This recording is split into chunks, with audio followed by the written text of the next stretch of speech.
Assalamu alaikum everyone. Welcome to the session. So it's lecture number 8 and today we are going to start our first phase of programming and that is problem solving. जैसा कि मैंने आप लोगों को start में बताया था कि जो प्रॉब्लम सॉल्विंग है एक्चुअली ये प्रोग्रामिंग का 80% काउंट होती है और प्रॉब्लम सॉल्विंग ये वो चीज़ है जिसमें आपको एआई भी रिप्लेस नहीं कर सकेगी अनटिल अनलेस जो एक स्ट्रक्चर्ड और पैटर्न प्रॉब्लम्स हों, यानी इनका एक ही स्टैंडर्ड पैटर्न है तो वो भी आप जैसे कोई होगा जो उसमें फिर किसी मशीन को सिखा देगा कि ये जब से इस तरह की प्रॉब्लम है तो उसका ये स्टैंडर्ड पैटर्न उसको इस तरह सॉल्व कर लो। जैसा कि कंटेंट राइटिंग की प्रॉब्लम थी या डिफरेंट हो इस तरह की प्रॉब्लम्स हमने सॉल्व ऑलरेडी की हैं, बट वो हमने मशीन को सिखाया है। मशीन को अल्लाह माफ़ करे हमारे ऊपर नाजिल नहीं हुई है। मशीन के पास इतनी औकात नहीं है कि ना उसके पास इतनी इंटेलिजेंस है, ना उसके पास विजडम है, ना उसके पास नॉलेज है कि वो ये काम कर सके। तो प्रॉब्लम सॉल्विंग जो है this is something God gifted. आजकल एक बड़ा ऐड चल रहा है, आप लोगों ने भी देखा होगा और वो ऐड बड़ा फेमस है और हमारी सिचुएशन में बहुत ज़्यादा रेलेवेंट है। दैट इज कि जो हमने बनाया सस्ता है और जो रब ने बनाया महंगा है। तो जो इंसान के अंदर ये जो एक नेचर या जो एक क्रिएटिविटी है ना, जो एक आपके अंदर इंस्पिरेशन या जो आपके अंदर जो एक्चुअल सेंस है उसकी बड़ी वैल्यू है।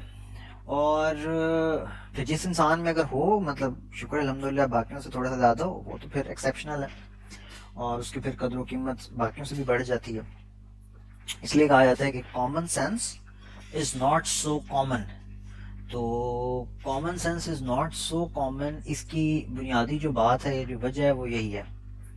सो अगर हम ये समझना चाहते हैं कि हमने प्रोग्रामिंग का पहला पार्ट जो है problem solving 80% of the worth of actual this whole course का जो 80% है ना वो तो इंशाल्लाह यही होगा। प्रॉब्लम सॉल्विंग हम बात कर रहे होंगे, डिफरेंट तरह की प्रॉब्लम्स होंगी जिन पे हम गपशप करेंगे, डिस्कस करेंगे, उनको सॉल्व करने के तरीके देखेंगे और वो सॉल्व करते करते ही मजाक मजाक में ना बाकी सारे कॉन्सेप्ट सीख जाएंगे। कभी हम ऑब्जेक्ट ओरिएंटेड प्रोग्रामिंग की इनकैप्सुलेशन कर रहे होंगे, कभी हम बातों बातों में जो है वो सीक्वेंसेस पे बात कर रहे होंगे, कभी हम नए नए डाटा स्ट्रक्चर्स एक्सप्लोर कर रहे होंगे, क्योंकि हमारी प्रॉब्लम ही सॉल्व हो पा रही होगी ना। तो क्योंकि हम प्रॉब्लम सॉल्वर्स हैं, we humans have that creative mind और हमारे पास वो क्रिएटिविटी की सेंस है, तो हमें एक तो अपने आप के ऊपर जो है ना फख्र होना चाहिए until or unless you believe that you are a duffer। और दूसरा ये कि हमें फिर इस चीज़ के ऊपर शुक्र अल्हम्दुलिल्लाह पढ़ना चाहिए। ये दूसरी दो चीज़ें हो गई। तीसरा ये कि फिर हमें अल्लाह ताला ने ये जो सलाहियत दे दी है इसको बरूए कार लाते हुए जो अभी दुनिया में रिसेंट एडवांसमेंट्स होने लगी हैं, जिसको मैंने कल भी तस्करा किया था, हमें अब उसके लिए full time focused worth it मेहनत करनी चाहिए। और आज से हम इंशाल्लाह वो स्टार्ट करने लगे। Will start from zero, will start from basics, बहुत ही बेसिक्स पे, और बट आई एम बिलीव कि हम इंशाल्लाह बहुत जल्द बहुत आगे निकल जाएंगे। सो आज जो मैं बात करने जा रहा हूँ ना वो ये टेक्निकल वर्ड है एल्गोरिथम। हम इस पर जरा बात करने जा रहे हैं। देखिए एल्गोरिथम क्या होता है, अगर तो आप इसको मतलब किसी पढ़े लिखे इंसान की सेंस में टेक्निकल वर्ड्स और जार्गन्स में समझना चाहें तो मैंने ये पहली 3 लाइनें इंटरनेट से कॉपी करके लिखी हुई हैं, आप सारे ये भी पढ़ सकते हैं इसको। आप जैसे ही पढ़ेंगे तो आपको ये आइडिया होगा कि जो भाईजान है ना यहाँ पे कुछ टेक्निकल वर्ड्स या टेक्निकल जार्गन्स यूज किए हैं, जिसमें से एक जार्गन है प्रोसीजर। ठीक है, and algorithm is a procedure. अब प्रोसीजर बताते खुद एक चीज होती है, बट आप वक्ती तौर पे समझ लें कि हम इंग्लिश वाला प्रोसीजर समझ रहे हैं कि भाई मतलब तरीकाकार used for solving a problem और परफॉर्मिंग अ कंप्यूटेशन। आगे पढ़ें। Algorithms act as an exact list of instructions that conduct specified actions step by step in either hardware or software based routines। अब यहाँ दूसरी चीज ये रूटीन है।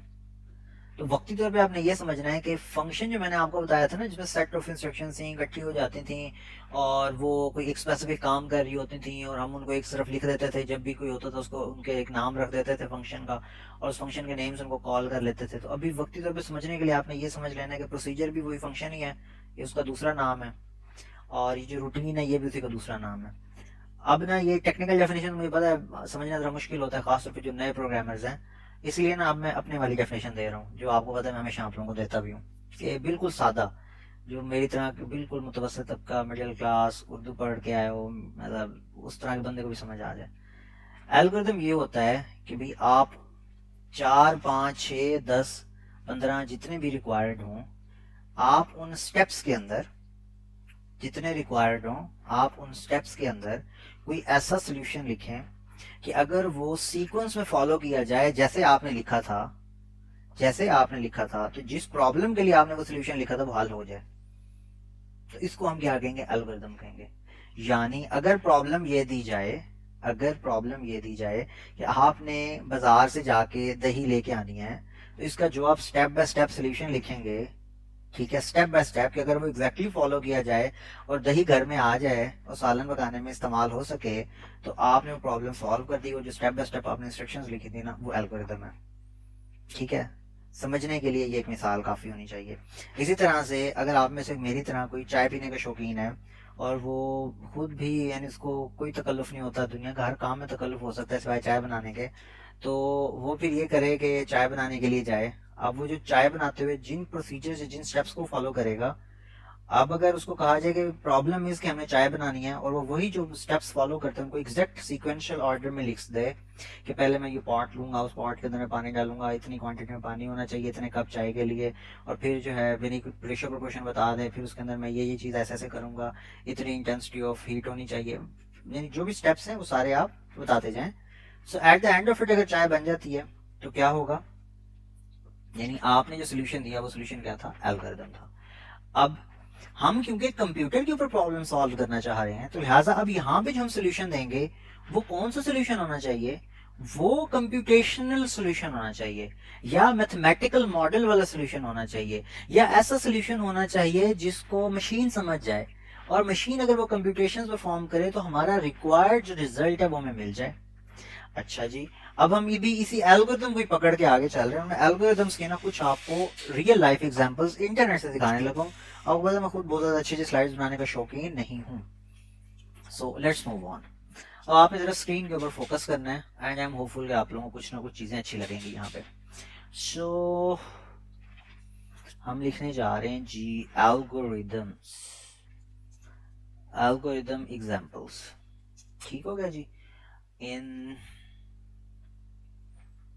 Everyday life, आसान से स्टार्ट करते हैं जी। Examples of algorithms in everyday life: tying your shoes, following a recipe, जैसे मैंने चाय की एग्जांपल दी, क्लासिफाइंग ऑब्जेक्ट्स, ठीक है, bedtime routines, finding a library book in the library, driving to और फ्रॉम समवेयर, ठीक है जी, डिसाइडिंग व्हाट टू ईट। अब ये जितनी है ये रियल लाइफ के अंदर एल्गोरिथम्स की एग्जांपल्स हैं। All clear? हो सकता है आपको नजर ही ना आ रही हो, मैं जरा ये जूम इन कर देता हूँ। अब क्लियर, अब क्लैरिटी है सबको? Examples of algorithms in everyday life. देखा, ये इनको भी एल्गोरिथम कह रहे हैं। क्यों? क्योंकि ये जितने भी आप जब ये एक्टिविटीज परफॉर्म करते हैं तो आप स्टेप बाय स्टेप काम करते हैं, तभी जाके रिजल्ट आपका ठीक आता है। अगर आप उनमें कोई भी एक स्टेप ऊपर नीचे कर दें, आपका कभी भी रिजल्ट ठीक नहीं आएगा, या एटलीस्ट जो रिक्वायर्ड रिजल्ट है वो नहीं आ रहा होगा। तो लिहाजा यहाँ पे समझने वाली बात ये है यहाँ पर कि to solve a problem we need a step by step solution. इसके अंदर एक और टेक्निकल लफ्ज जो मैं आपको समझाना चाह रहा हूं वो है कि डिटर्मिनिस्टिक या डिटर्मिनिज्म। आप कहेंगे अब ये क्या कहानी है भाई? डिटर्मिनिस्टिक या डिटर्मिनिज्म इज कि जिंदगी में जब कभी आप मशीन के लिए एल्गोरिथम लिखेंगे, जिंदगी में जब कभी आप मशीन के लिए एल्गोरिथम लिखेंगे, वो एल्गोरिथम डिटर्मिनिस्टिक होगा, यानी उसकी आउटपुट पहले से पता होगी, या हम उसको कैलकुलेट कर सकते हैं या हम उसको इवेल्युएट कर सकते हैं। ऐसा कभी नहीं हो सकता कि आप कोई ऐसा एल्गोरिथम लिख दें कि जो डिटर्मिनिस्टिक ना हो। अगर आपने ऐसी कोई साइंस लिख दिया, समझ लें फिर एल्गोरिथम कोई नहीं है, वो कुछ और हो सकता है, वो एल्गोरिथम नहीं है। मैं रिपीट कर देता हूँ, एल्गोरिथम की मैंने एक खसूसियत बताई कि वो क्या होगी? डिटर्मिनिस्टिक होगा। एल्गोरिथम बताते खुद क्या होगा? डिटर्मिनिस्टिक होगा। उसके जो step by step solution given है, अगर हम वो एज इट इज फॉलो करेंगे तो eight the end of it जो हमें रिजल्ट मिलेगा वो वही होगा जो कि होना चाहिए, या वो कैलकुलेटेड होगा, या वो इवेल्युएटेड होगा, या वो रिजल्ट होगा जो हमें पहले से पता होगा। तो लिहाजा एआई, मशीन लर्निंग, ये जितनी भी चीजें हैं, या ये जितनी भी हमने मशीन्स बना ली हैं, या ये हमने जितने भी सॉफ्टवेयर बना ली हैं, ये सारे के सारे डिटर्मिनिस्टिक होते हैं। ये जो भी काम करते हैं वो डिटर्मिनिस्टिक काम होता है। यस, एक फाइनाइट नंबर ऑफ चॉइसेस में से वो जरूर हो सकता है, यानी 1 मिलियन चॉइसेस में से कोई एक रिजल्ट आ सकता है, गुड इनफ, लेकिन वो फिर भी डिटर्मिनिस्टिक है। I hope you guys get my point कि डिटर्मिनिस्टिक होगा, सोल्यूशन हमेशा एल्गोरिथम का डिटर्मिनिस्टिक होगा, यानी time your shoes is deterministic काम। फॉलोइंग अ रेसिपी, उसका जो एंड होगा आपको पहले ही पता है, यानी अगर आप कस्टर्ड बनाने लगे हैं तो उसकी जो रेसिपी फॉलो करेंगे तो eight the end of the day आपको कस्टर्ड ही मिलेगी, सवैयां नहीं मिल सकती। अगर सवैयां मिल जाए तो फिर मतलब आपके वो एल्गोरिथम का मसला है, वो आपने गलत वो किया हुआ है, ठीक है।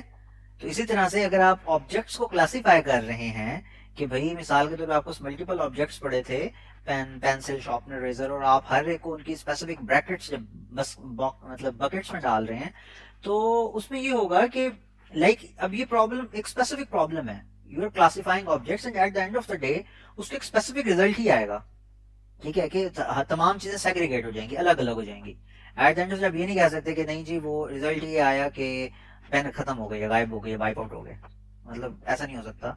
तो इन शॉर्ट ये जितने भी एल्गोरिथम्स हैं इनका जो सोल्यूशन होगा दैट वुड बी डिटर्मिनिस्टिक। अच्छा जी, अब हम आगे चलते हैं थोड़ा सा। अब ना एल्गोरिथम्स को ना मैं आपको एल्गोरिथम्स लिखने का एक तरीका बताता हूँ। अच्छा, एल्गोरिथम ना ये ह्यूमन लैंग्वेज में लिखा जाता है, यानी एल्गोरिथम ना प्रोग्रामिंग लैंग्वेज में नहीं लिखा जाता है, बात याद रखनी है आप सबने।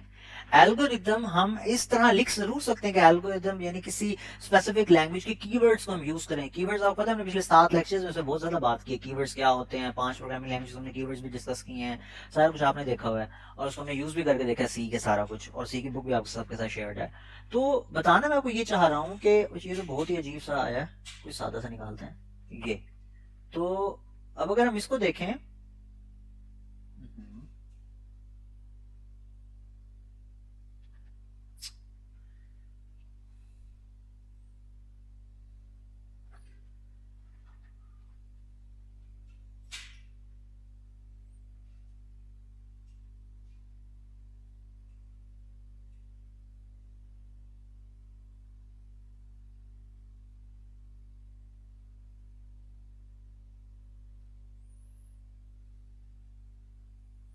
जी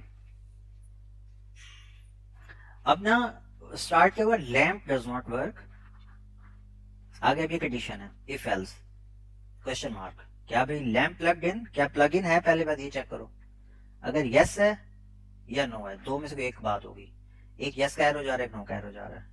अगर नो है तो भाई प्लग इन लैम्प, यानी उसका जो स्विच है उस सॉकेट में लगा दें। और अगर वो प्लग इन ऑलरेडी है तो फिर क्या है जी, क्या बल्ब बर्न आउट है, जल तो नहीं गया, अब ये देखो। इफ यस चेंज करो, अगर वो भी नहीं है तो फिर क्या करो, नया लैंप लेके आओ, ठीक है, लैंप ही पूरा उड़ गया। अगर बल्ब खराब हो तो बल्ब चेंज करो, नहीं तो लैंप ही पूरा खराब हो गया, उसको चेंज करो या रिपेयर करो। तो ये देखिए, ये जो चीज आपको नजर आ रही है ना, ये है क्या, ये प्रॉब्लम है। प्रॉब्लम ये है कि भाई किसी बंदे के टेबल पे लैंप पड़ा है और वो वर्क नहीं कर रहा। अब लैंप जब वर्क नहीं करेगा उसको स्टेप बाय स्टेप आप सोल्यूशन कैसे निकालेंगे, वो ये सोल्यूशन है। और इस सोल्यूशन को जो ह्यूमन लैंग्वेज के अंदर लिखा गया है, अगर हम ग्राफिकली रिप्रेजेंट करें जैसा कि आपको नजर आ रहा है यूजिंग सम शेप्स, तो इस चीज को हम कहते हैं फ्लो चार्ट। क्या कहते हैं एवरीवन? Flow chart. आप सबने ये फर्स्ट सेमेस्टर के अंदर किया होगा, जो भी फर्स्ट सेमेस्टर में वो भी कर रहे होंगे। बहुत इजी है, बहुत बेसिक है, इसलिए मैं जानबूझ के अभी साथ ही बताना चाह रहा हूँ एल्गोरिथम की डेफिनेशन के, कि जो आप एल्गोरिथम लिखते हैं किसी भी प्रॉब्लम का सोल्यूशन, वो आप ह्यूमन लैंग्वेज में लिखते हैं, उर्दू में लिख दें, इंग्लिश में लिख दें, सराइकी में लिख दें, पंजाबी में लिख दें, पश्तो में लिख दें, जो आपको समझ आती है उसी में लिख दें, ठीक है।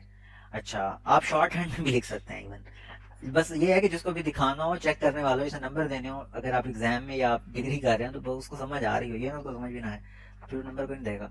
तो लेकिन अदरवाइज अगर आपको मार्क्स की टेंशन नहीं है, तो फिर जब आप प्रैक्टिकली या आप इंडस्ट्री के अंदर एल्गोरिथम जब आप लिखते हैं, तो हम फिर ऐसे लिख रहे होते हैं कि हमें कॉमन मैन को पढ़ने से समझ आ जाए कि हम कहना क्या चाहते हैं, बस इससे ज्यादा उसमें कोई बॉदर नहीं करते हम। अब जब हम उसको proper step by step graphically represent करना चाहते हैं, प्रेजेंटेशंस के लिए, टीम्स के लिए, डॉक्यूमेंटेशंस के लिए, तब हम यूज करते हैं फ्लो चार्ट्स को। फ्लो चार्ट क्या होते हैं? ये ग्राफिकल रिप्रेजेंटेशन होती है उसी एल्गोरिथम के स्टेप्स की, और हर स्टेप को जो है ना हम 5 से 6 चीजें बुनियादी होती हैं जिसके अंदर ना हम मतलब जिन चीजों को हम फोकस कर रहे होते हैं फ्लो चार्ट के लिए। मिसाल के तौर पे पहली चीज क्या है? वो है आपकी कंडीशन इफ एल्स। जैसा कि आप सब देख सकते हैं इफ एल्स की कंडीशन की अगर ये चीज हो, कंडीशन है ना कि भाई लैंप प्लग इन है चेक करो, इफ तो अगर है तो ये, नहीं तो ये, तो दो चॉइस हो गई। फिर आगे मजीद उसने इफ एल्स लगाई है, तो या तो ये कंडीशन होगी फ्लो चार्ट के अंदर, ठीक है, या ऊपर स्टार्ट होगा और नीचे एंड होगा, या उसमें कुछ ना कुछ प्रोसेसिंग हो रही होगी कि अब ये काम कर, अगर ये हो गया तब ये कर दो। वो ये क्या है? Plug in lamp. ये क्या है? रिप्लेस करो बल्ब को। ये क्या है जी? बाय करो न्यू लैंप को। अब ये हमें 3 ऑर्डर्स दिए गए, ये 3 हमारे ऑपरेशन है जो हमने परफॉर्म करने, इसको हम प्रोसेसिंग कहते हैं। जो हमें ऑपरेशन परफॉर्म करने का कहा जाए, उस ऑपरेशन परफॉर्म करने को टेक्निकली क्या कहते हैं? प्रोसेसिंग। ये टेक्निकल लफ्ज नहीं, आपने जहन में रखना ताकि बाद में जब मैं यूज करूँ आपको समझ आ रही हो। तो प्रोसेसिंग क्या होता है कि कोई भी जो टास्क परफॉर्म करने का वो कहा जाए उसको कहते हैं प्रोसेसिंग। जब कभी हमें ब्रांचिंग करनी होगी, इफ एल्स कंडीशन चेक करनी हो, तो इसको क्या कहते हैं? कंडीशनिंग। इसी कंडीशन को अगर हम मतलब लूप कर दें, लूप करना कैसे होगा कि भाई वो उसके भी कंडीशन, मैं थोड़ी देर में आपको ना उसके भी एग्जांपल एक दिखाता हूँ फ्लो चार्ट की, तो फिर मुझे उम्मीद है कि आपको क्लियर हो जाएगी। ये लूपिंग की है, बल्कि सॉरी ये भी लूपिंग की नहीं है। लूपिंग की एग्जांपल आपको,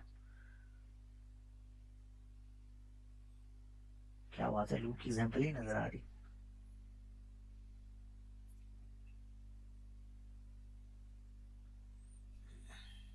चैलेंज तो फ्लो चार्ट एग्जांपल्स, हम इमेजेस सेलेक्ट कर लेते हैं और इन इमेजेस के अंदर हमने देखा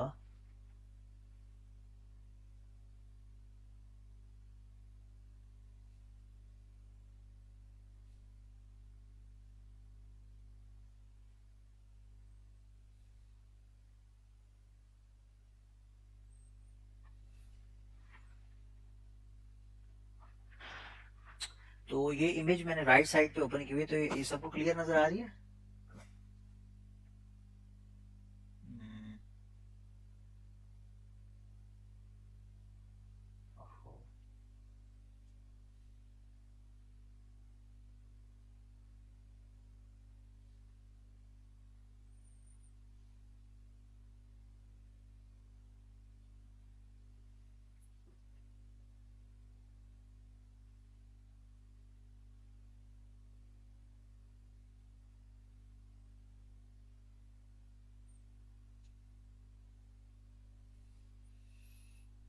ये यूडेमी का ब्लॉग है जी, फ्लो चार्ट का एग्जांपल्स है, how a flow chart can help you program better.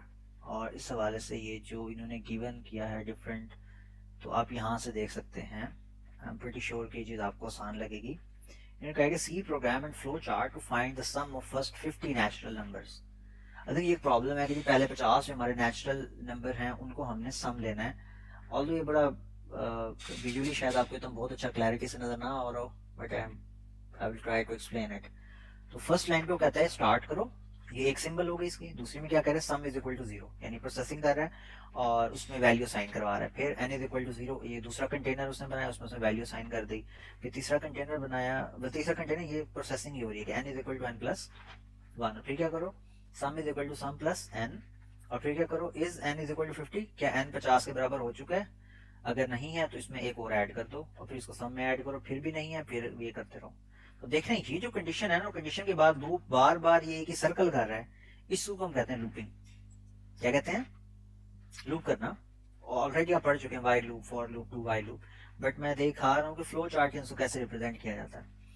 और एल्गोरिथम्स में हम इसको लिखते हैं कि भाई आप इसको रिपीट करते रहें ये वाले स्टेप्स जब तक ये ना हो जाए। तो वो जब तक ये ना हो जाए वो होती है कंडीशन, वो हम ये is n is equal to 50 ये लिखी हुई है।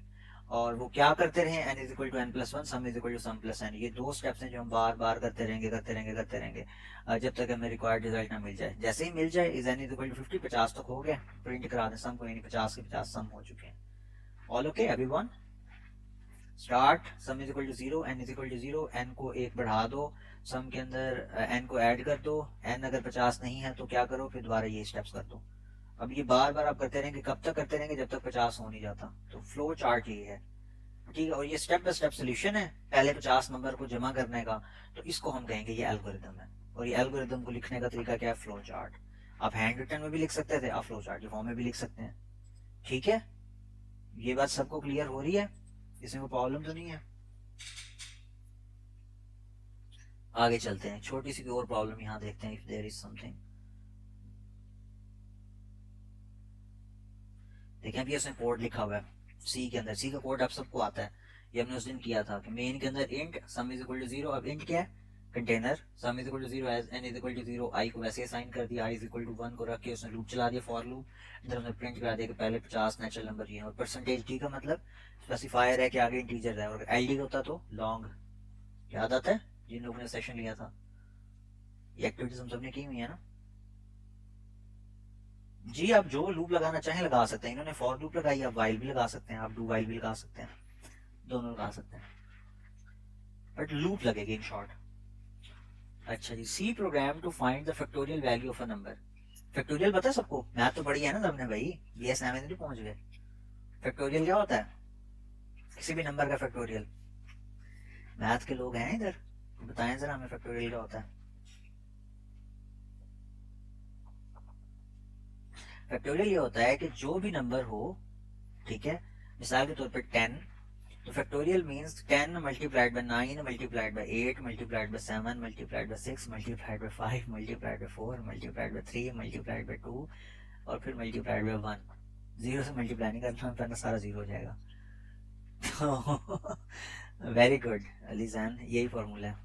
लेकिन ये फॉर्मूला है seriously, n into n minus one का फैक्टोरियल ओवर n फैक्टोरियल। खैर ये कोई और चीज है। इन शॉर्ट तो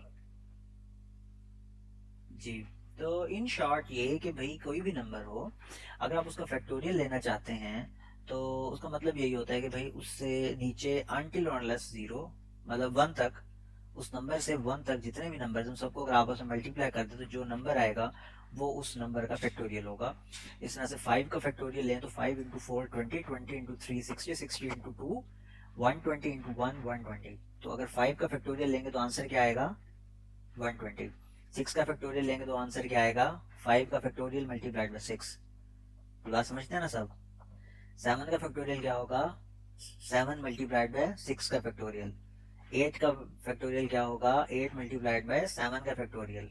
मैं गलत तो नहीं कह रहा एवरीवन, मेरे साथ हैं, बात समझ आ रही है। यानी 2 का फैक्टोरियल क्या होगा 2 मल्टीप्लाइड बाय 1। 3 का फैक्टोरियल क्या होगा 3 मल्टीप्लाइड बाय 2 मल्टीप्लाइड बाय 1। तो 2 मल्टीप्लाइड 1 तो 2 का फैक्टोरियल, इसलिए मैंने 3 मल्टीप्लाइड बाय 2 फैक्टोरियल लिख दिया। अब क्या हुआ, अब मैंने कहा 4 का फैक्टोरियल में लिखने जा रहा हूँ। 4 का फैक्टोरियल फिर क्या होगा 4 multiplied by 3 multiplied by 2 multiplied by 1। तो 4 वैसे ही रहने देता हूँ, 3 मल्टीप्लाइड बाय 2 मल्टीप्लाइड बाय 1 को मैं 3 फैक्टोरियल लिख देता हूँ। इसी तरह से हम मूव ऑन कर देते हैं, ठीक है। तो अगर 10 का फैक्टोरियल होगा तो मैं क्या कहूंगा 10 मल्टीप्लाइड बाय 9 का फैक्टोरियल। फिर 9 का फैक्टोरियल लेने के लिए मैं क्या कहूंगा 9 मल्टीप्लाइड बाय 8 का फैक्टोरियल। और 8 का फैक्टोरियल लेने के लिए मैं क्या कहूंगा 8 मल्टीप्लाइड बाय 6 का फैक्टोरियल। बात समझ आ रही है सबको, आसान है ना, मुश्किल तो नहीं है फैक्टोरियल। मैथ तो सबको आती है ना, बहुत अच्छी है। आप बचपन से पढ़ते आ रहे हैं फैक्टोरियल लेना, छठी 7वीं 8वीं जमात से। तो अब देखो उसने इसका क्या सोल्यूशन निकाला है। सबसे पहले उसने कहा स्टार्ट, फिर उसने कहा रीड करो नंबर 1 के किस नंबर का फैक्टोरियल लेना है। जिसका भी लेना है उसने कहा आई इज इक्वल टू 1 करो और न्यू फैक्टोरियल रख दो 1। ये उसने कुछ असाइनमेंट्स कराई हैं। फिर उसने कहा क्या कहा, उसने कहा कि इज, ये जो उसने ऊपर आई कैपिटल असाइन किया है, क्या ये लेस है नंबर 1 से जिसमें उसने रीड किया था, यानी 10 रीड किया, उसने कहा कि ये 1 लेस है 10 से, यस। तो ट्रू होगा तो उसने क्या किया 1 प्लस, यानी sorry I is equal to I plus 1। और क्या कहा new underscore factorial is equal to new factorial multiplied by I, ठीक है। और आई यहाँ पे क्या है वैल्यू, वो जो छोटा आई है, छोटा आई, छोटा आई यहाँ क्यों लिखा है, बड़े अकलमंद इंसान है यार, जिसने भी लिखा है। अच्छा छोटा आई आना चाहिए कैपिटल आई होना चाहिए था, क्योंकि ऊपर उसने असाइनमेंट कैपिटल आई की करवाई है, ये उसने मिस्टेक की हुई है यहाँ पे, ठीक है। सबको समझ आ रही है ना। New factorial is equal to new factorial multiplied by i. Sir direct calculator use कर लेंगे भैया, समझाने के लिए, प्रोग्रामिंग के लिए बेसिक यहाँ से करवाई जाती है, आगे की प्रॉब्लम्स के लिए वो तो आप ठीक कह रही हैं, ऐसे ही है। इस तरह की छोटे छोटे मसलों को कौन ये सरदर्दी करता है प्रोग्राम लिखने की, वैसे कैलकुलेटर आती हैं। मैंने अभी नहीं किया 10th का, तो अभी तक हमने कैलकुलेट कर ही लिया था बातों बातों में।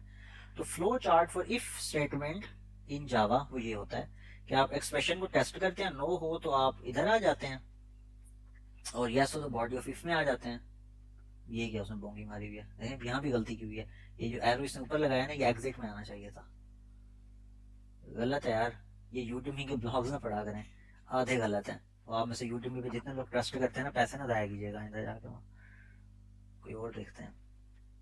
इसमें अभी से 3 गलतियां आ गई हैं। मैं भी कहूँ बच्चे यूट्यूब से पढ़ के प्रोग्रामिंग पास क्यों नहीं होता। अच्छा ये देखते हैं जी, ये किन की वेबसाइट है, gsp.humboldt। अच्छा तो फ्लो चार्ट्स के ऊपर देखें, ये उसने कहा स्टार्ट और एंड की सिंबल है, ये डिसीजन की सिंबल है, ये प्रोसेस की सिंबल है, डाटा सेट की सिंबल है और ये फ्लो को शो करेगा। ठीक है, ये 5 सिंबल्स उसने कहा कि भाई IBM सिंबल्स क्या कह रहे हैं, कहता है below are the standard flow chart symbols sometimes refer to as IBM symbols because IBM use them extensively. ठीक हो गया जी, तो इसलिए इनको IBM के वो कहा जाता है। आगे करें जी, उसने कहा start is the coordinate system defined yes और नो। इफ यस तो ये वाली कंडीशन, इफ नो तो फिर ये वाली कंडीशन। यस हुआ तो फिर उसने दोबारा उधर इफ एल्स लगाया हुआ है, if yes this if no this. फिर क्या उसने, अगर यस है तो फिर कंटिन्यू करो, और अगर नो हुआ तो found it, yes define the coordinate system और कंटिन्यू, इफ नो तो फिर क्या, कैंट यूज द डाटा। ठीक है जी, और प्रॉब्लम क्या थी, example flow chart for checking SRS। SRS क्या होता है वैसे किसी को पता है? SRS क्या होता है? सारे सॉफ्टवेयर इंजीनियर बैठे हैं यार, एटलीस्ट फ्यूचर के, बताए ना जरा SRS क्या होता है। एग्जांपल आपके सामने है, SRS ऊपर लिखा हुआ है example flow chart for checking SRS, जिसका ये सोल्यूशन है जो भी हमने पढ़ा है। किसी को समझ नहीं, किसी ने क्वेश्चन नहीं क्या समझ नहीं आ रही।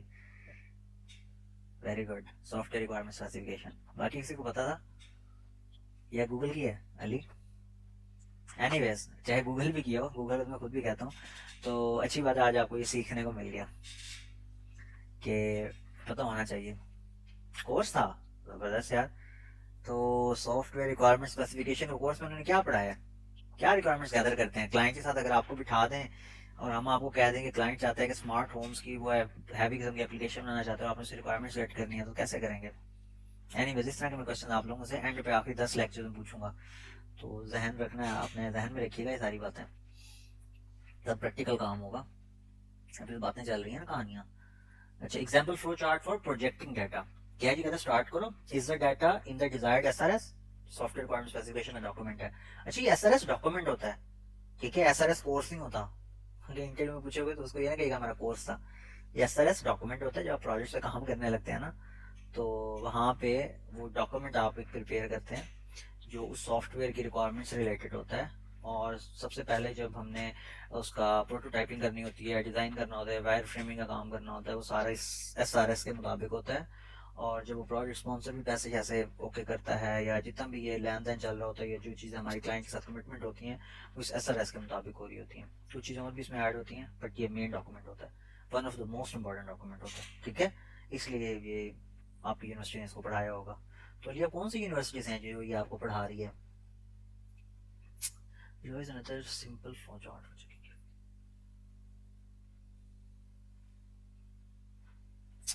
अच्छा जी, Mohammad Nawaz Sharif university of agriculture.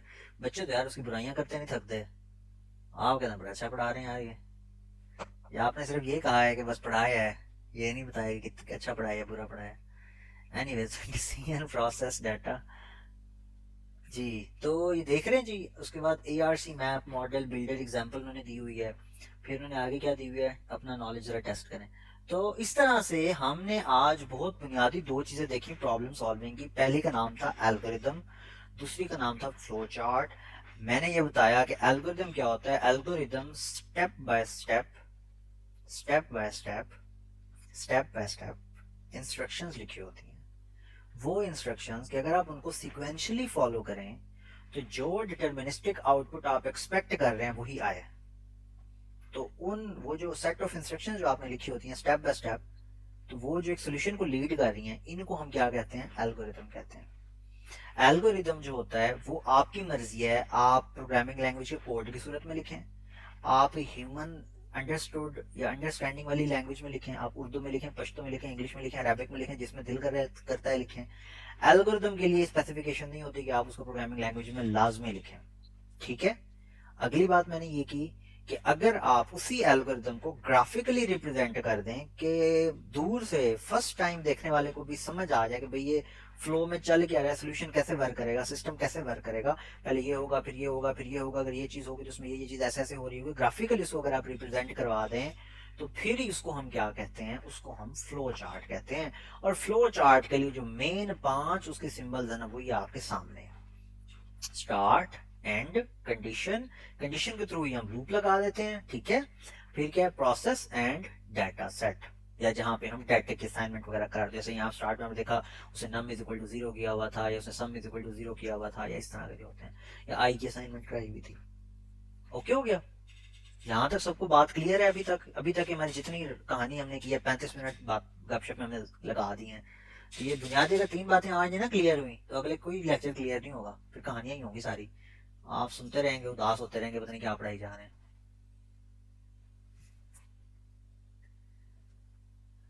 Step by step procedure to solve problem. अच्छा, मजे की बात यह है कि प्रोसीजर जो होता है ना, वो बजाते खुद स्टेप बाय स्टेप इंस्ट्रक्शंस होती हैं जो किसी एक छोटी प्रॉब्लम को सॉल्व कर रही होती हैं। सादिया, ये बात क्लियर हुई है? ऊपर एक लफ्ज आया था प्रोसीजर, ये एक लफ्ज आया था रूटीन। तो ये मैं आप सबको क्लियर कर देना चाहता हूं कि प्रोसीजर या रूटीन इस चीज को कहते हैं कि आप एक सेट ऑफ इंस्ट्रक्शंस लिखें, वो सेट ऑफ इंस्ट्रक्शन बड़ी प्रॉब्लम के किसी छोटे से हिस्से को सॉल्व करती हो, तो आप उसको अगर अलग एक तरफ रख दें कि अगर वो वाला छोटा हिस्सा बार बार भी उस बड़ी प्रॉब्लम का हिस्सा बनता रहे, जिसको आप फंक्शन कह देते हैं, जिसको आप रूटीन कह देते हैं, उसी को आप प्रोसीजर कह देते हैं, उसी को आप मेथड कह देते हैं। ये 4 लफ्ज ये ऑल्टरनेटिव यूज होते हैं। कौन कौन से मैंने बताया? Function, method, procedure, routine. Clear है सारे? फंक्शन, मेथड, प्रोसीजर, रूटीन रट्टा मारे, ये चारों अल्टरनेटिव यूज होते हैं।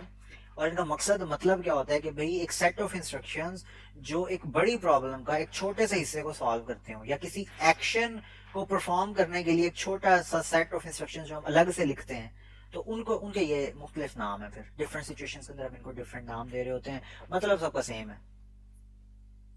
ये सबको समझ आ गई? जिसको समझ आइए टेक्स्ट में यस लिखें जल्दी जल्दी, तो पता चले सुन भी रहे हैं कोई नहीं।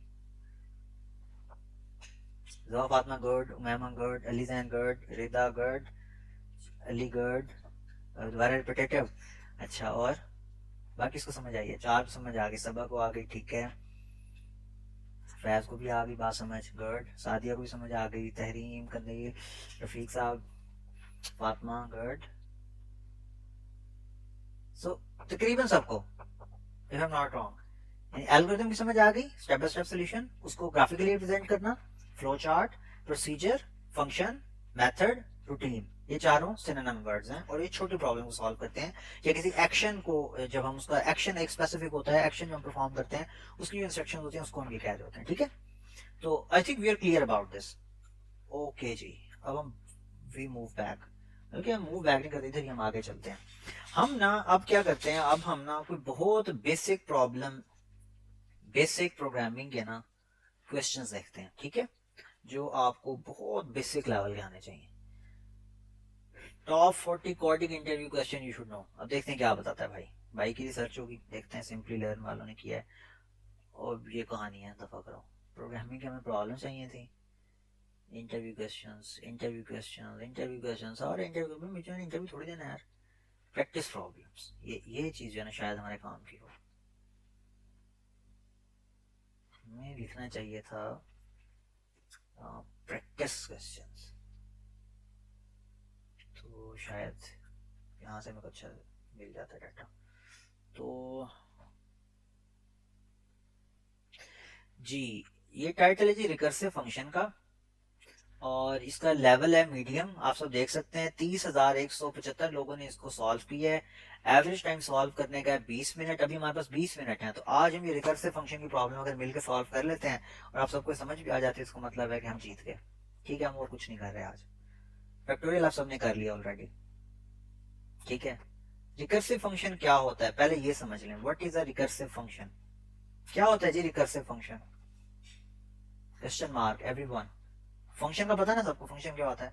सेट ऑफ इंस्ट्रक्शंस जो कोई एक स्पेसिफिक टास्क करे को फंक्शन कहते हैं। तो जब हम कहते हैं रिकर्सिव फंक्शन, इसका क्या मतलब होता है? किसी को पता है तो बता दे, नहीं तो यार बता देते हैं, अभी क्या टेंशन है। गूगल भी कर सकते हैं आप, आपको इजाजत है, कोई लेक्चर थोड़ी हो रहा है प्रोफेसर साहब का कि अगर आप गूगल से सर्च करके आएंगे तो प्रोफेसर साहब नाराज हो जाएंगे। आप गूगल कर सकते हैं, मैं जानबूझ के आपको आपके सामने गूगल पे इसलिए चीजें सर्च करता हूँ, मैं स्लाइड इतनी नहीं बनाता तो ऐसा नहीं लगे कि मैं अफलातून और चीजें आप नहीं कर सकते। बिल्कुल ठीक है सादिया, फंक्शन कॉल इटसेल्फ, बिल्कुल ठीक है। और क्या होता है इसमें रिकर्सिव कॉल्स के अंदर, रिकर्सिव फंक्शन में? फंक्शन कॉलिंग इटसेल्फ, ठीक है लुकमान। और एकदा ने भी यही बात की, function that call itself. Back tracking, back tracking शायद प्रॉपर वर्ड, चलें कह लें, ठीक है, सेंस देता है, और बाकी कंफ्यूज ना हो जाए बस। And have terminating condition, very good Lukman. और नहीं खत्म भी तो हो ना, अब अपने आप कॉल थोड़ा ना करता रहे, और इनफाइनाइट हो जाता है, उसको हम क्या कहते हैं फिर? पैरामीटर्स उसके अंदर। और एनीवेज आपने ये बहुत अच्छा, आपने तकरीबन इसके आंसर्स दिए और ये आपकी सारी बातें ठीक थी, ठीक है। अब मेरी स्क्रीन अगर आपको नजर आ रही है तो मैं कोशिश करूंगा कि मैं लेफ्ट साइड थोड़ा सा ना जूम इन कर लूं और मैं उसकी प्रॉब्लम को पढ़ूं। मुझे प्रॉब्लम ये दे रहा है, कहता है कि implement the recursive function given by the following rules and print the last 3 digits. कहता है कि एक फंक्शन है x और y जिस बराबर है y+1 जब x इज इक्वल टू 0 हो। अच्छा जी, फिर क्या? x-1, when x is greater than 0 and y is equal to 0, यानी अगर सिर्फ x 0 तो y+1, अगर x 0 से बड़ा हो और y 0 के बराबर हो तो ये वाली कंडीशन, और अगर ऐसा ना हो तो उस देखें f का मतलब है कि जो भी फंक्शन नेम है उसी को दोबारा कॉल करो इससे और दोबारा कॉल करो इससे जब ये दो कंडीशन हो, और अदरवाइज अगर ये दोनों कंडीशन ना हो तो फिर ये कॉल कर दो, ठीक है, इस कंडीशन के साथ। आगे कि x-1 इंटू एफ ऑफ, फिर फर्दर देखें ये रिकर्सिव कॉल कर रहा है, उसके अंदर फिर उसको कॉल कर रहा है when x is greater than 0 and y is greater than 0। Input format क्या कहता है? वो कहते हैं a single line containing 2 integers x y। तो होगा क्या, आपने x रीड करना है और आपने y रीड करना है। x के अंदर वैल्यू क्या आ रही है? 1, और y के अंदर वैल्यू क्या आ रही है? 100k, यानी 1 लाख। आउटपुट क्या करना है हमने? Last 3 digits, last 3 digits. क्या बात है यार। कहते हैं x and y are non negative integers. Problem setter क्या है उन्हें जी? प्रेक्टोटेक टीम ने ये प्रॉब्लम सेट की है, और इन सैंपल इनपुट क्या है? 1, फिर स्पेस दी हुई है 100, और सैंपल आउटपुट क्या है? 102, और टाइम लिमिट क्या है? 1, मेमोरी लिमिट क्या है? 256, सोर्स लिमिट उन्होंने नहीं लिखी हुई। एक्सप्लेनेशन क्या है जी? x and y are non negative integers. ये हमारे पास ये प्रॉब्लम है। ये बात सबको समझ आई है? ऊपर से गुजर गई है।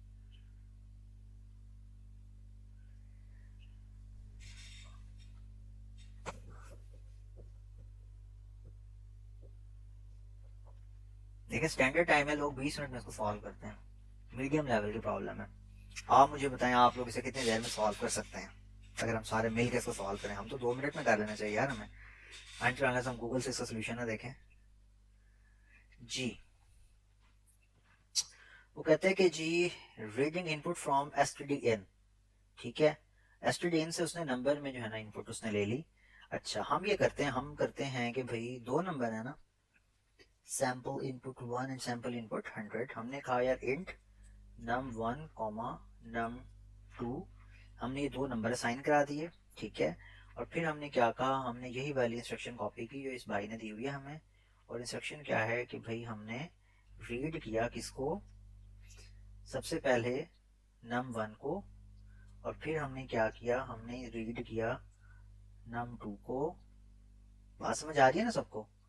स्कैन एफ का मतलब होता है कि ये जो हमारी फाइल है ना, कंसोल फाइल, जहाँ पे ये यहाँ से हमें इनपुट मिलेगी, तो वहां से आपने ये दो नंबर जो है ना ये पढ़ लेने हैं, क्योंकि हम फाइल से सॉरी स्कैन एफ है, ठीक है। और फिर क्या है जी, हमने क्या करना है इसको, ये दो नंबर हमने रीड कर लिए, अब क्या करें? अब क्या करें? Very good question. अब हमने जो है ना करना ये है कि हमने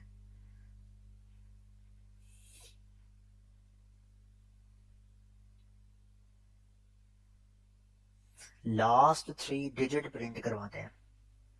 उस नंबर के जो हमारे पास आएगा।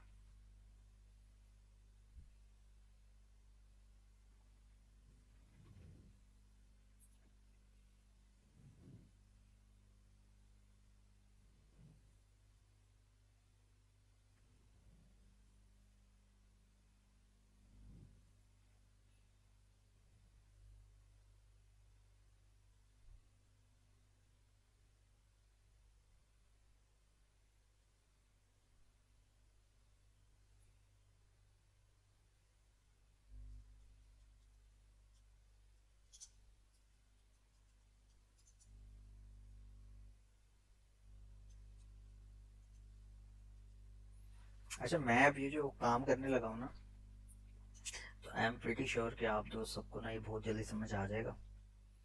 तो उसके बाद आप सब जो है ना इंशाल्लाह इसको एंजॉय करने जा रहे हैं। अब ना मेरी स्क्रीन से देखें। फॉर एग्जाम्पल मुझे नहीं पता यार फंक्शन कैसे लिखते हैं, फंक्शन इन सी।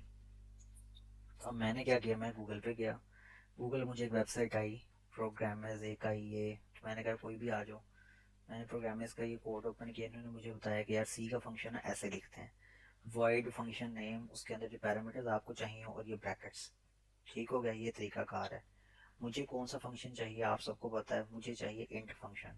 तो मैंने कहा अच्छा इंट करो क्या चीज़, जो मैंने यहाँ नीचे फंक्शन डिफाइन किया, माई फंक्शन fun, ठीक है।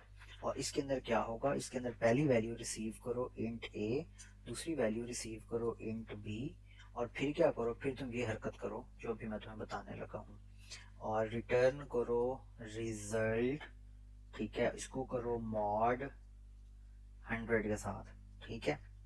और इसको मैंने कहा कि तुम ये चीज़ तुमने रिटर्न करनी है।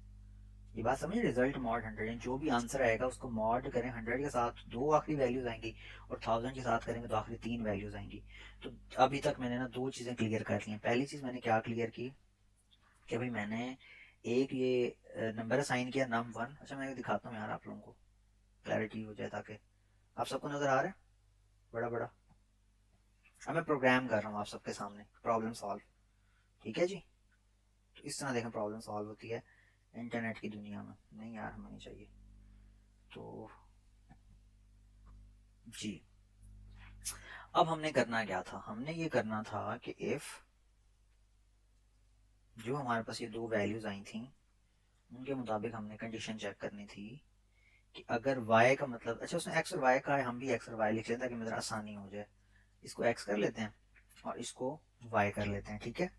हमने क्या कहा, हमने सिंपल वही करना है वो जो उसने हमें कहा है। कहा उसने क्या, उसने सबसे पहले जो रूल्स बताया ना वो क्या था कि फॉर f यानी कोई भी फंक्शन है जिसमें x और y दो वेरिएबल आ रहे हैं, पहला काम क्या करो, y+1 करो जब x इज इक्वल टू 0 हो, ठीक है। अच्छा हमने ये कहा कि भाई जब अगर x इज इक्वल टू हो 0 के, अगर इफ, तो क्या करो जो y है हमारे पास इज इक्वल टू y+1 कर दो। ये बात समझ आ गई, ठीक है। एल्स इफ, क्या बात है यार, कितने कॉम्प्लेक्स रूल्स हैं इसके भाई के। वो कहता है कि अगर f ऑफ x-1, ये कॉल करना है अगर x ग्रेटर देन हो 0 के और y इज इक्वल टू 0 हो, ठीक है जी। तो x is greater than 0 and y is equal to 0, यानी यहाँ पे x is greater than 0 and y is equal to 0। अगर ये कंडीशन हो तो फिर क्या करो, दोबारा इसी जो है ना माई फंक्शन को कॉल करो और इसके अंदर क्या करो जिसने कंडीशंस बताई थी, x-1, 1, x-1, 1। चलो को समझ आ रही है, अच्छा नहीं समझ आया तो कोई मसला नहीं। अभी जो है ना हम थोड़ी देर में ही ना इसको वो करने लग जाएंगे, समझने लग जाएंगे, आई एम होपफुल इंशाल्लाह। और अगर एल्स केस हो, बल्कि इसमें भी एल्स इफ ही लगाते हैं कि कहीं तो उसी का एल्स सुनना ना हो जाए। तो इसमें क्या होता है कि अगर x भी हो ग्रेटर देन 0 के और एंड कर दें y भी हो ग्रेटर देन 0 के, ये वाली कंडीशन थी ना। तो तीसरी कंडीशन, यानी देखिए पहली कंडीशन है अगर x 0 हो व्हेन, दूसरी x is greater than 0 y 0। तीसरी कंडीशन क्या है कि जब x ग्रेटर देन 0 हो और y भी ग्रेटर देन 0। तो हमने तीनों कंडीशन अब लिख दी हैं। पहली कंडीशन में उसने क्या कहा था कि y प्लस 1 कर दो।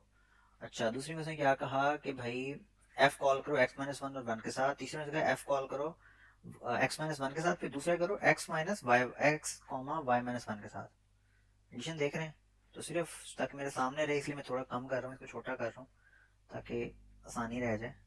और माई फंक्शन क्या करो भाई, x माइनस 1 कॉल दे दो और दूसरी में दोबारा ये माई फंक्शन को कॉल दे दो। एफ यू एन ही लिखा है मैंने, सी नहीं लिखा हुआ, वही बार गलती ना हो जाए। x comma y minus 1 call कर दो। क्या बात है जी।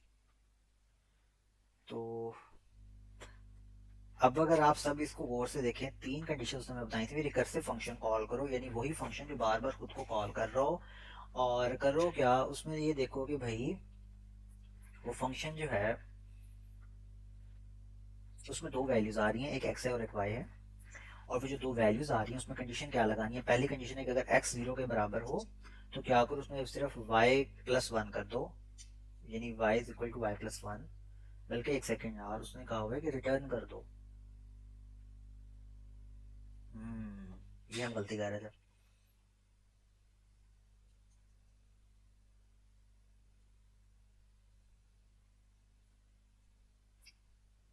सर मैं समझाता हूँ गलती क्या थी, तो इसको नहीं भी समझ आया तो don't worry.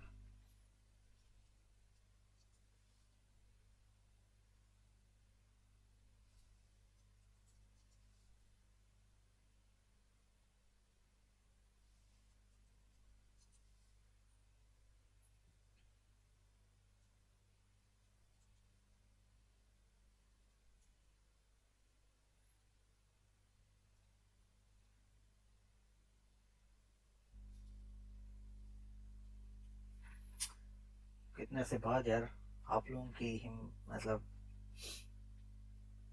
Compile and test code करते हैं जी। वाह, अब मुझे जीमेल मेरा मांग रहा है। हैकवर्थ कंपनी के आप से चले जाएं आप।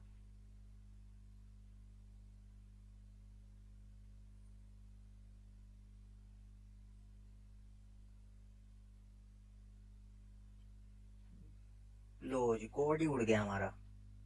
क्या बात है, क्या बात है भाई तुम्हारी, जबरदस्त।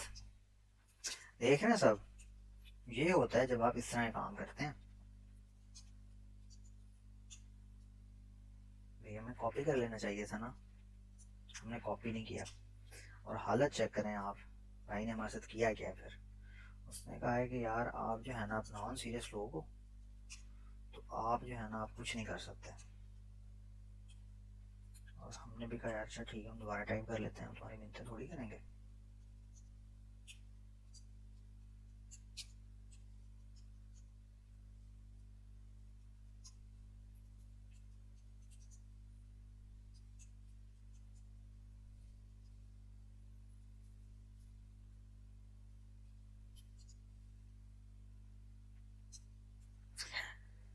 जी, कोई ऐसा बंदा जिसको मेरी कोडिंग समझ आ रही हो, जिसको नहीं आ रही कोई मसला नहीं, इसको भी 2 मिनट में हम समझा देंगे इंशाल्लाह।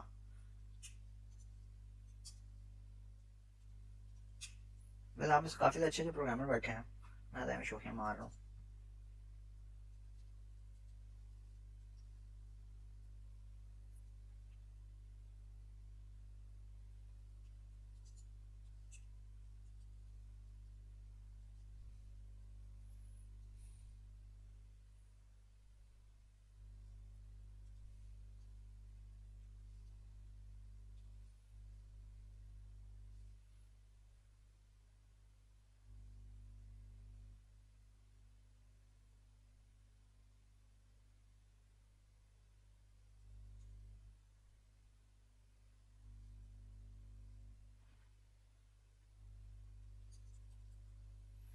तो हमने जो है ना ये दो नंबर सबसे पहले रीड किए, आप सबने देख लिया जी। उसके बाद हमने क्या किया, हमने कहा कि भाई हम ना अपने फंक्शन को करते हैं कॉल। और हमारे फंक्शन का नाम है जी myfunc। इसके अंदर ये जो दो वैल्यूज आई हैं ना, num1 कॉमा num2, इनको हम वैल्यू भेज रहे हैं। उसमें जो भी रिजल्ट आए उस रिजल्ट को मॉड कर दो 1000 के साथ, ताकि आखिरी 3 डिजिट प्रिंट हो जाए। और इसके अंदर जो है ना, अल्लाह के फजलो करम से हम देखते हैं कि यार ये क्या सॉल्व करता है। हम इसको ज़रा कोड करके, मतलब काफ़ी अर्सा कोडिंग ने की, मुझे लग रहा है शायद काफ़ी गलतियाँ होंगी इसमें। लेट अस सी। अगर चल जाता तो फिर जो है ना मैं आपको बताता हूँ। कंपाइलेशन एरर आ गया जी। वो कहता है इन फंक्शन ये expected semi colon before this. तो मैंने किसी एक जगह पे ना, हाँ ये देखें सेमी कॉलन लगाया हुआ है। बड़ी बुनियादी बुनियादी गलतियाँ करते हैं ना हम लोग, बड़ी बड़ी गलतियाँ नहीं करते, बेसिक बेसिक गलतियाँ आदत है। तो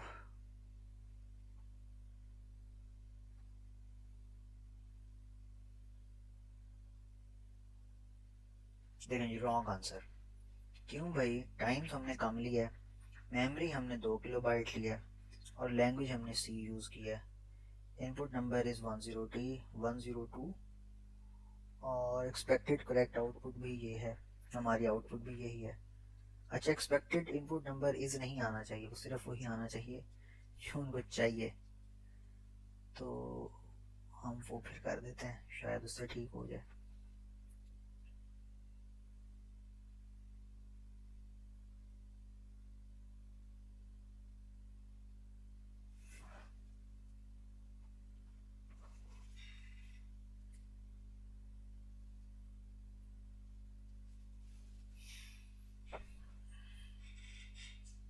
वो कहते हैं when you compile and test the code is run against sample inputs, when you submit code the code is run against sample input as well the multiple latent test cases in order to solve the problem your code must pass all tests। और वो test क्या है? Output है 102 के बाद dot. यार मैं dot कहाँ लगा रहा हूँ? वाकई में लगा रहा हूँ।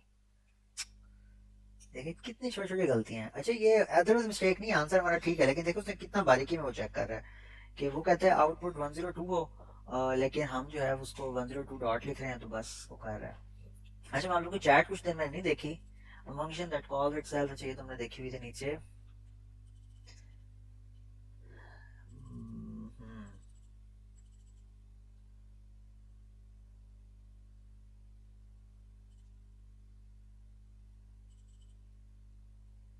चैट जीपीटी के बारे में क्या कहेंगे? यार प्रोग्रामिंग करें, चैट जीपीटी आपको क्यों याद आ जाती है?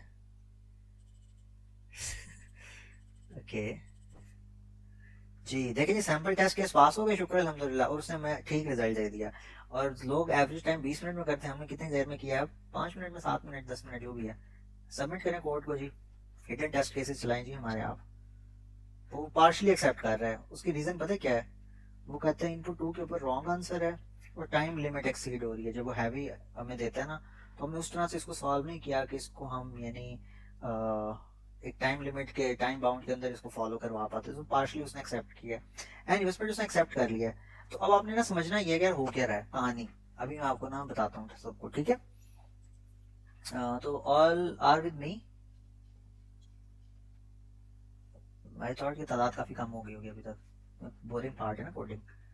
हम पहले प्रॉब्लम को देखते हैं। प्रॉब्लम उसने ये थी कि भाई आप एक ऐसा फंक्शन लिखो जिसमें कोई दो वैल्यूज हों, ठीक है? और वो दो वैल्यूज जो है ना, जब हम उनको पास करें, वो दो वैल्यूज आपने खुद नहीं करनी, वो स्क्रीन से रीड करनी है। स्क्रीन से रीड करने का तरीका होता है स्कैन एफ, सी लैंग्वेज के अंदर देख रहे हैं ना आप, आपके सामने लिखा हुआ है। मैंने असाइन करवाया, पहले दो इंटीजर्स मैंने बनाए, num1 और num2 कंटेनर्स हैं जिनमें दो वैल्यू सेव करवा सकते हैं। फिर मैंने क्या किया, मैंने उसको स्कैन किया स्क्रीन से, स्कैन एफ 2 दफा। एक पहली वैल्यू मैंने उठाई num1 के अंदर, दूसरी वैल्यू कहाँ उठाई, num2 के अंदर।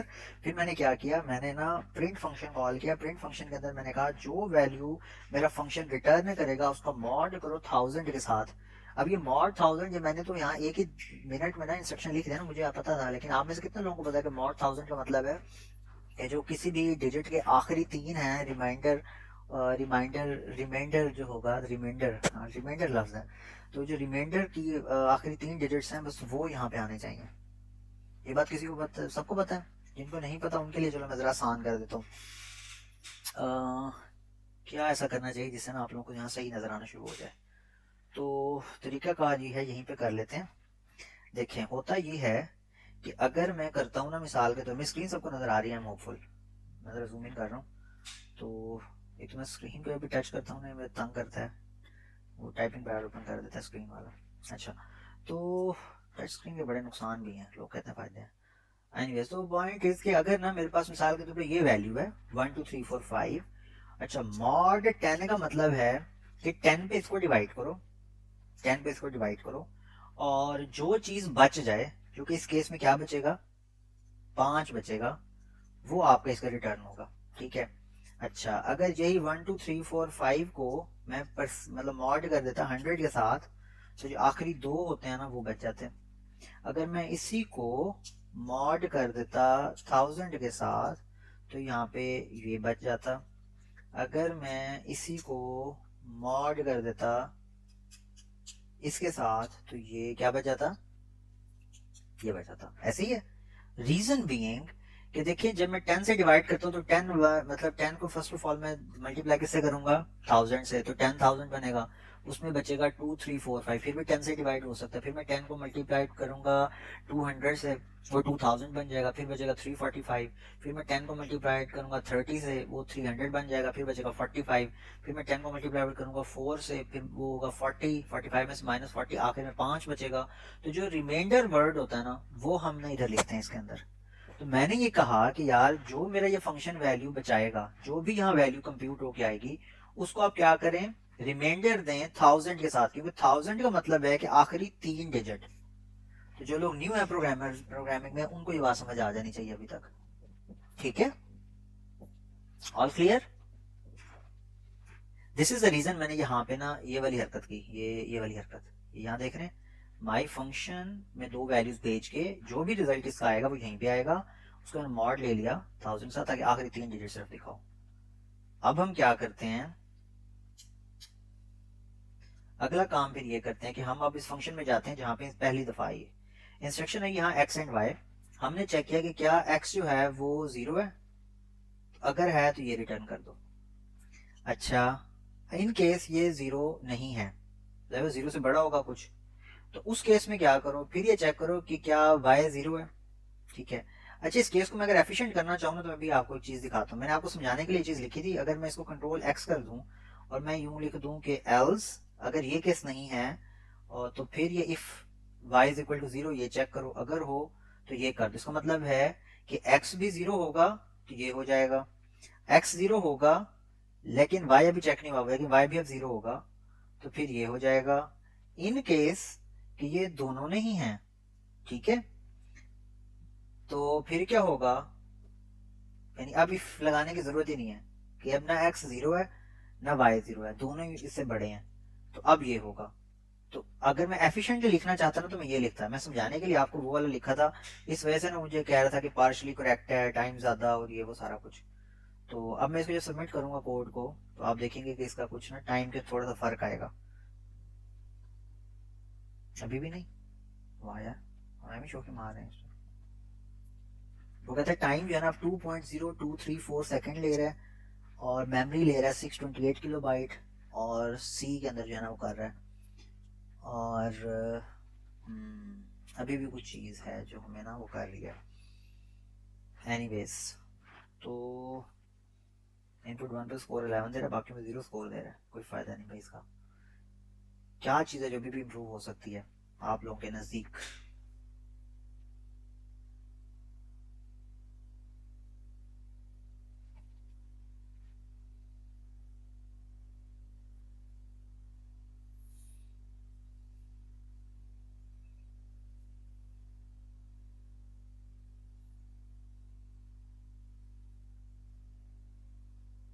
एनीवे, तो बहुत टेक्निकल डिटेल में जाते हैं, इन शॉर्ट आपको समझाने के लिए था, समझ आ गया सबको। अगर हाँ करते हैं तो आज का सेशन खत्म। आपको फंक्शन लिखना आ गया, आपको दो वैल्यूज स्क्रीन से रीड करना आ गई, आपको इफ एल्स लगाना आ गई, इफ एल्स लगाने के साथ साथ आपको रिकर्सिव फंक्शन की आज की डेट में समझ आ गई, आपको ये पता चल गया कि स्टेप बाय स्टेप सोल्यूशन को एल्गोरिथम कहते हैं, आपको आज की डेट में फ्लो चार्ट भी समझ आ गई, और क्या वाकई समझ आ गई? अगर तो आ गई है तो बस ठीक है, फिर हम कल के सेशन में इंशाल्लाह इसको मजीद आगे लेके जाएंगे, और हम इसमें थोड़ा सा इन डेप्थ जाके फर्दर स्टडी करेंगे, और हम इसके साथ थोड़ा सा खेलेंगे। यानी अभी तक हमने तो नहीं किया ना प्रॉब्लम सॉल्विंग के दौरान, स्ट्रक्चर्स ना कॉन्स्ट ये कुछ ऐसा नहीं किया, हम थोड़ा सा उस तरफ जाएंगे। ये बड़े मज़े की प्रॉब्लम है, वैसे मीडियम लेवल की है, और इसमें मुझे लग रहा है कि हम बहुत बेसिक लेवल की छोटी मोटी वो मिस्टेक्स कर रहे हैं। वो हैं कि जो रिलेटेड एफिशिएंसी कॉन्सेप्ट्स हैं ना, वो इसमें इम्प्लीमेंट नहीं कर रहे हैं। अभी ज़रूरत भी नहीं है, हमें बहुत बेसिक लेवल पे खेल रहे हैं, तो बेसिक ये है कि एटलीस्ट आपकी कंप्यूटेशन ठीक आ रही हो, वो ठीक आ रही है अभी तक। ठीक है जी। So thank you very much for joining us today.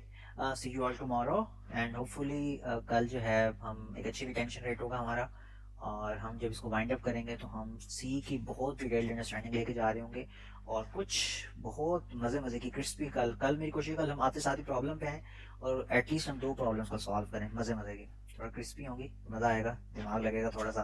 देखते हैं फिर कितने लोग आपने, तो मेरी कल कोशिश होगी कि आप लोगों से ना थोड़ा सा हैंड रिटन एल्गोरिथम्स 2 प्रॉब्लम्स के लिखा, मैं इनिशियली खुद सोल्यूशन नहीं दूंगा, और मैं फिर आपसे रिक्वेस्ट भी करूंगा कि गूगल से सर्च ना करें, अपना दिमाग लगा के देखें, देखते हैं कि आपका दिमाग जो मशीन से ज़्यादा अच्छा है गूगल से भी, तो वो कितना क्रिएटिव है, और क्या बाकी आपके जहन में आता है वो सोल्यूशन या नहीं आता। ठीक है, तो with this I would like to thank you all.